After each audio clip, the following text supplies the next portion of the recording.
Les, what is it? Stay here.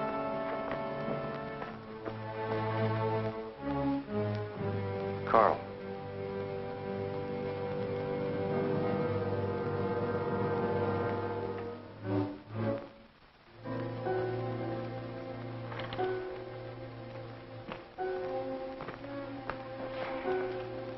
Suicide. But why? Oh, poor Carl. Claire, I thought you said he'd gone to New York. That's what he told me. I don't understand it. Why should he do such a terrible thing? You probably know as much about that as anyone.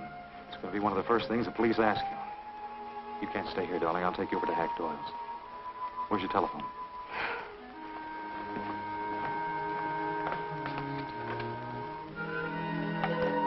Police headquarters, please.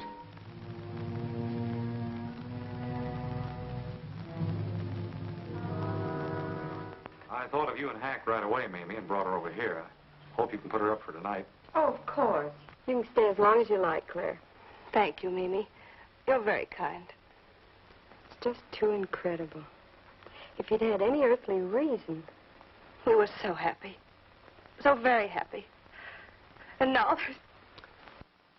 Oh, Hack, Claire's going to stay with us for a few days. Good. Plenty of room. The police are over there now. Murdoch said he'd stop by here later. Sure it was suicide? Fairly sure. The man in Hanneman's position, a beautiful wife and all that money? I don't get it. I don't either.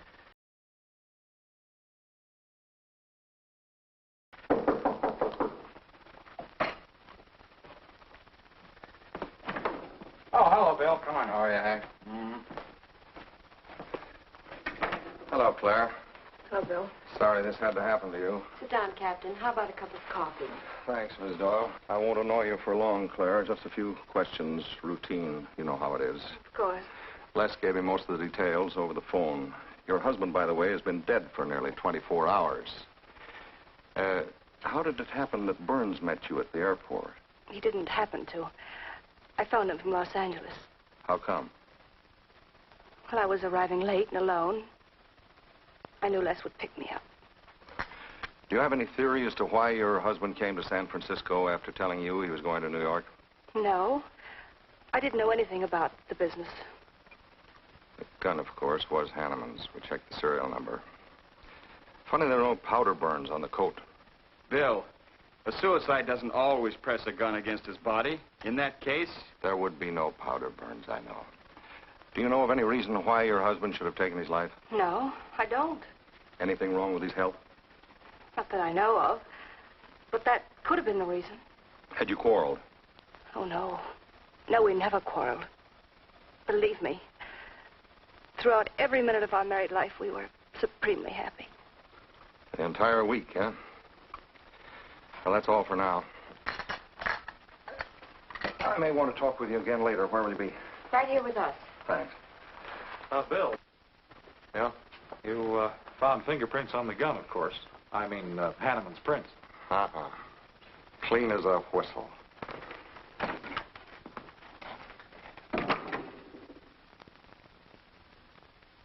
Certain, Mr. Burns, that's the position you and Mrs. Hanneman found her husband?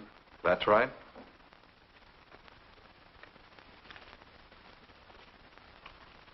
One more question, Mr. Burns. Your testimony at the coroner's inquest said you touched nothing. That's true. Then how did you know the man was dead without feeling his pulse or heart? Mr. Chalmers, I've been around enough to know a dead man when I see one, especially after 20-some-odd hours. You assumed that Mr. Hanneman committed suicide. Why? Well, everything points to suicide. Not in my assumption, Mr. Burns. Mrs. Hanneman, you say you saw your husband alive on Monday afternoon, and then the following night, which was Tuesday, you saw him again. Yes, but he was dead. I've told you everything. You don't need a weather vane to see which way this wind is blowing. Was it customary for the servants to take a vacation whenever Mr. Hanneman left on a trip and leave the house empty? Well, I don't really know. I didn't give orders to the servants. Carl, Mr. Hanneman ran the house. I hadn't moved in yet. I see that you also assumed that this was a suicide. Naturally, it couldn't have been anything else. That's what Mr. Burns said. According to the Police Scientific Detection Laboratory, the pistol found near the body was the one used in the death of your husband.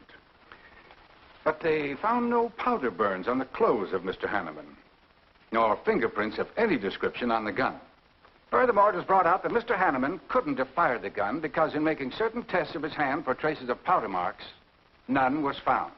Just what are you driving at? Simply this. Carl Hanneman was murdered.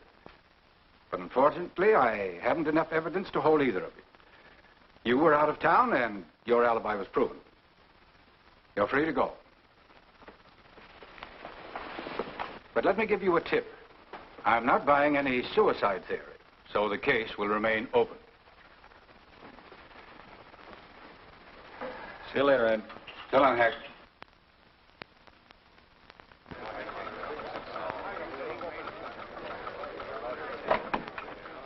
Good morning, Les. Just the guy I want to see. Yeah, about what? Oh, I've been assigned to do the follow-up on the Hanneman case. Oh, how'd you draw that? Oh, I asked for it. It'll be a dull job because there isn't going to be any follow-up. Just an ordinary suicide. Are you kidding? I never smelled an odor of fish so strong in my life. No fingerprints on the gun, and you call it suicide. So what? What makes you so sure? Can you give me a good reason for Hanneman killing himself? No, I can't. Perhaps he thought he had a good reason. And perhaps he didn't. So meanwhile, if I can dig up a plausible motive... Who asked you to dig up a motive, plausible or otherwise? I said, if I can dig up a motive, I'm willing to accept suicide. But if I can't, then it'll have to be murder. Still carrying the torch for Claire, Hyle? Not anymore. But somebody sure fixed it in a hurry for you to get Claire again. That's a nasty crack. So meanwhile, chum, walk a straight line, or you'll have people thinking you took a shot at Hanneman.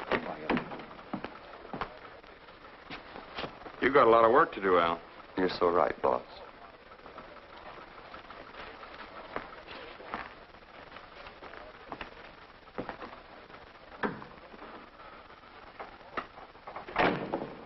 Sorry, Hack. How's Claire taking it this morning? I don't know. She still asleep when I left. Les, I'm worried about this deal. Police aren't buying any suicide theory. Is that why you put Herrick on the story? Maybe. He might dig up a suicide motive. What's your slant? Well, Hanneman killed himself. Nice try, Hack. You're about as subtle as a punch in the nose. You think Hanneman was murdered, don't you? Maybe I'm protecting someone. It's possible. But I'd like to protect someone if it isn't suicide. Like who? Like you. Who had a better reason? Hanneman's death meant that you'd get Claire back and $1 million odd. That makes sense to a lot of imaginative characters around this town. I don't believe it for 1 second. But I still think it's safer to sell the suicide theory if Herrick can dig it up.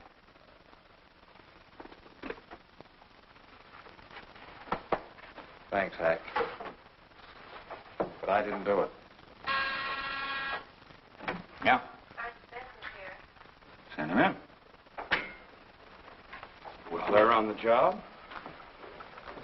Hello, Batson. What's on your mind? The DA would like to see you gents in the morning. Says it's important. About 10 o'clock. What's he want us for? Don't you know? Mrs. Hanneman's already got her invitation. See you tomorrow.